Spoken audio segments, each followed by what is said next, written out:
Hello dear friends, welcome back once again on my YouTube channel. Today I am going to make a video of class 11 related to the topic atomic structure. As you know, in this lesson there are some important rules. Out of those rules I have taken some rules for today, in which you have to study about, first of all, Heisenberg's uncertainty principle. First one. Second one, Hund's rule of maximum multiplicity. And third one is the Pauli's exclusion principle.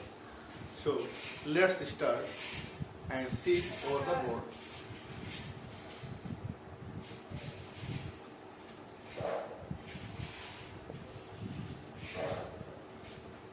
As you know, the topic atomic structure.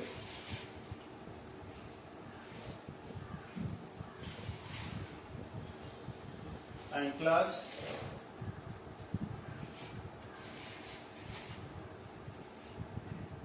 11th. First of all, Heisenberg's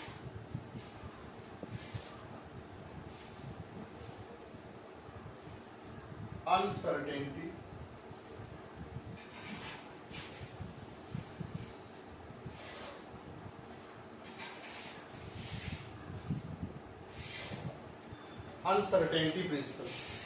The term uncertainty tells you something. It means you are unable to determine something. That one is not exact. So, first of all, Mr. Heisenberg in year 1927 had proposed a law. That one is given here. I am going to narrate. It is impossible to determine simultaneously and precisely the position and the momentum of a moving particle in an atom. As this one is the nucleus and these are the cells or orbits around the nucleus. And all of you know, here remains electron.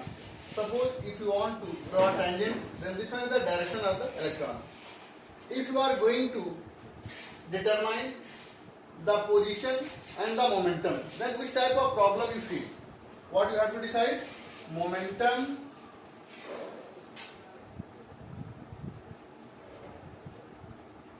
and position. Because you are going to decide the momentum, it means that particle, it means electron is in moving condition. It means that the position of that particle you are unable to represent. Second one, suppose that you are going to represent the position, then you are unable to determine the momentum because particle is in rest. So he has narrated that one is correct. If you are going to determine simultaneously together and precisely the momentum and the position, then it is impossible. And mathematically he had narrated and represented by a formula. That one is delta P into delta x greater than or equal to h upon 4 pi, where delta P, you know, uncertainty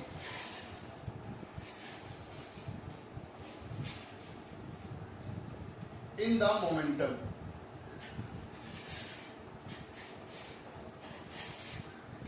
Where delta x, uncertainty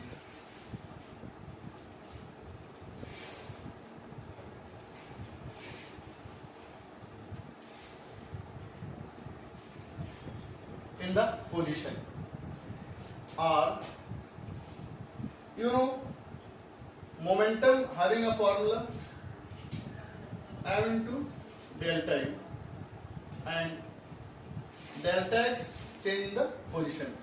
Also I can write greater than or equal to h upon 4 pi. In this you are seeing h is the Planck's constant,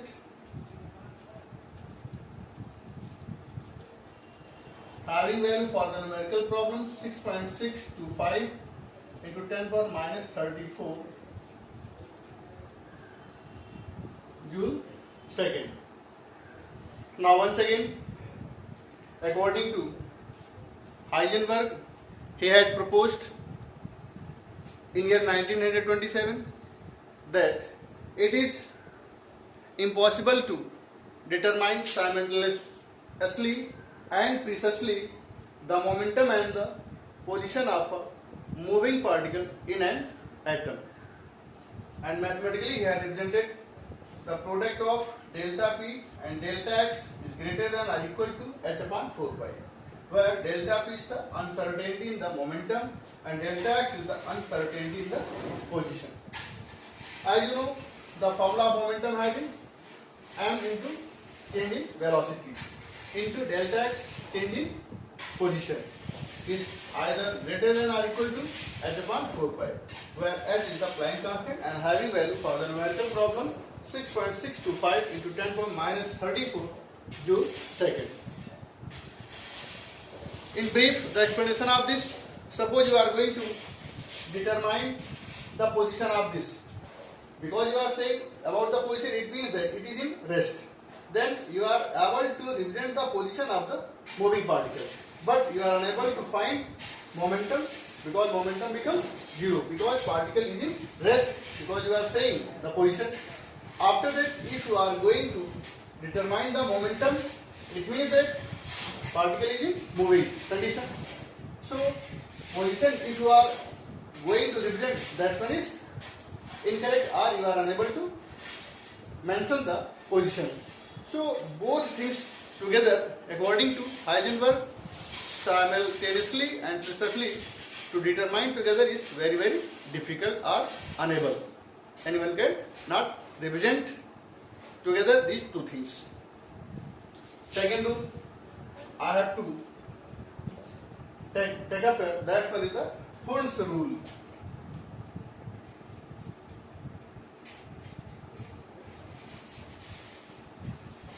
Or commonly it is known as rule of maximum multiplicity.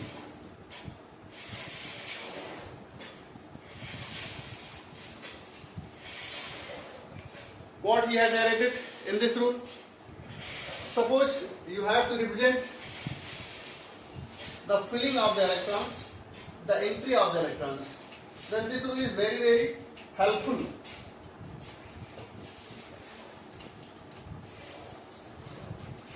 Suppose in hydrogen, as you know, having one electron and want to represent 1s1, helium 2, then 1s2, and suppose that having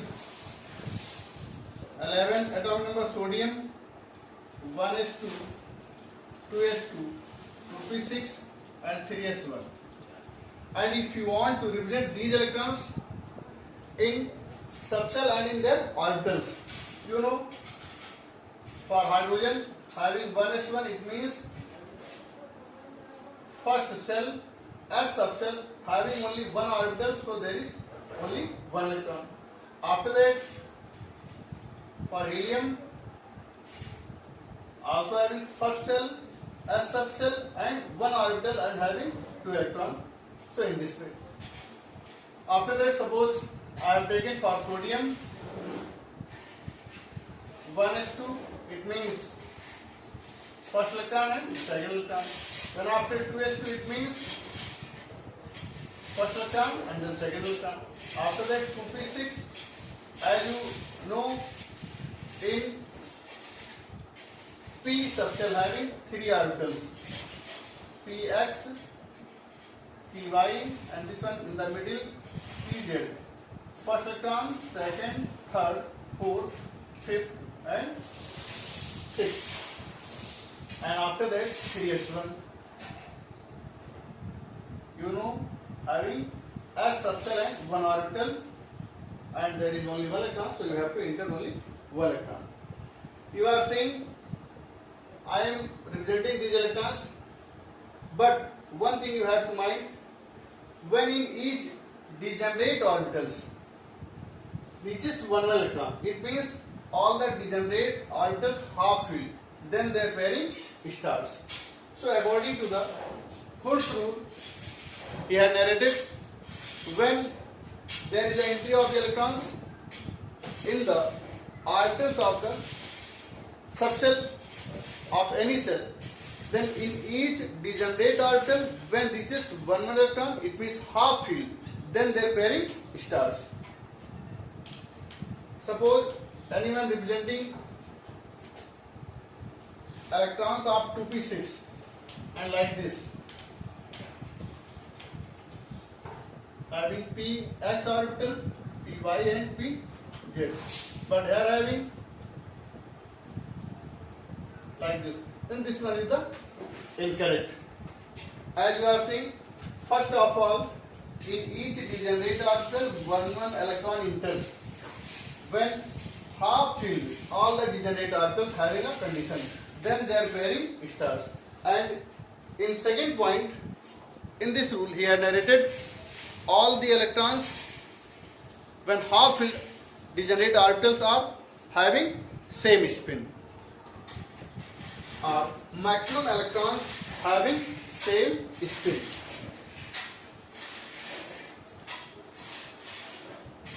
Suppose I have taken another example. Suppose written 3d9. You know, it is having 5 orbitals. First, second, third, fourth, fifth, sixth, seventh, eighth, ninth. In this way, you have to fill up the electrons. It means this is the correct method. But if you are filling the electrons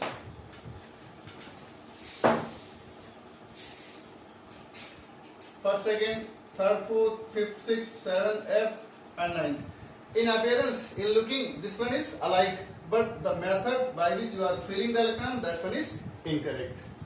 So, in last, you have to listen about the rule. In the subshell of an atom, in all the degenerate orbitals, first of all enters one electron. When these orbitals having one electron, it means half filled, then their pairing starts, and maximum electrons having same spin. In this way, this rule also I have completed. After that, third rule I have to discuss.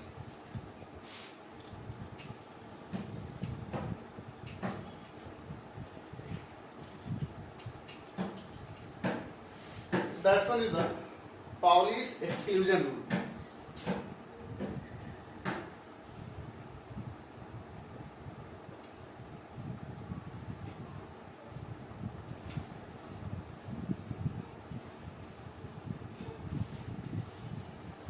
What he had narrated in this rule and how you have to understand this. Say here.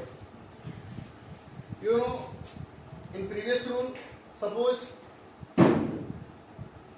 first cell, S subcell and S orbital. You have to fill up the electrons. You are saying first electron is this and second is this. Suppose that any another you have taken like 2p6. Then first of all, one electrons enters in the each degenerate orbitals. It means these are the half filled. Then after their pairing starts. Based over this, he had narrated that no any two electrons in each degenerate orbitals having all the 4 quantum numbers are same. It means that if 3 quantum numbers are same, then there is a difference in one quantum number. I have to explain this here. Suppose I have taken for this having 2 electrons and these 2 electrons in the same orbital. You are saying these electrons are in 2p. So, you know, for the first electron, and for the second electron, which one is here in the px for the second electron. Find out all the 4 quantum numbers.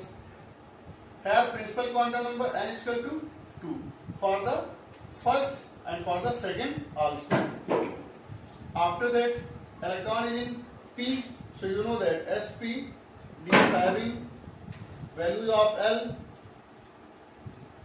written here. So here L is equal to 1 and here also L is equal to 1 because both the electrons are in px. After that, by the formula, values of m minus L to 0, 0 to plus L. It means L having 1 value, minus 1, 0, plus 1, R plus 1, 0, minus 1. It means that magnetic quantum number S plus minus 1 for the first electron in px and also will be plus minus 1 for the second electron present in the px. After that, spin quantum number for the first electron in px having upside spin, that's why plus half, it means this is in clockwise, and for the second electron in px downside spin, it means S having minus half because this is in anti-clockwise direction. So you are seeing here, according to this rule, only 3 quantum numbers: principal quantum number, azimuthal quantum number, and magnetic quantum number having same value, and the fourth quantum number, it means value of spin quantum number having difference. In this way, you can understand this whenever you are going to find for n2 electron present in the orbital of any subshell, only and only 3 quantum numbers are same and there is a difference in 1 quantum number. You are seeing there is a difference in my spin quantum number. It means that for the both electron, according to the definition, position and energy also having difference. Suppose I have taken another example for this. I have taken suppose 3d5.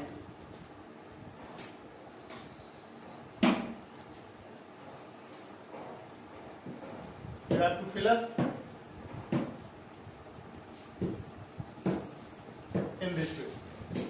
But you are saying that having 1 electron, so I have to make this in place of 5, 6. So here will be 6. It means that when in each 1 electron reaches, then after their pairing start. And if you are going to find for this, then you know that for the first n is equal to 3 and for the second also n is equal to 3. By the formula, if you are finding value of L, because in D, that's why from here L is equal to 2 for this and L is equal to 2 also for this. After that, values of M minus 2 to 0, 0 to plus 2. It means that minus 2, minus 1, 0, plus 1 and plus 2 are just opposite. You can write plus 2, plus 1, 0, minus 1, minus 2. So for this you are seeing value of M because for the first orbital of the D subshell plus minus 2 and here also plus minus 2. After that, spin quantum number, you are saying for the first electron in this having plus half and for the second having minus half. So you are also saying here 3 quantum numbers having same values, but there is a difference in the spin quantum number having different values. In this way, I have completed these 3 rules. In next video, I meet you by taking some more rules of this lesson. Thanks.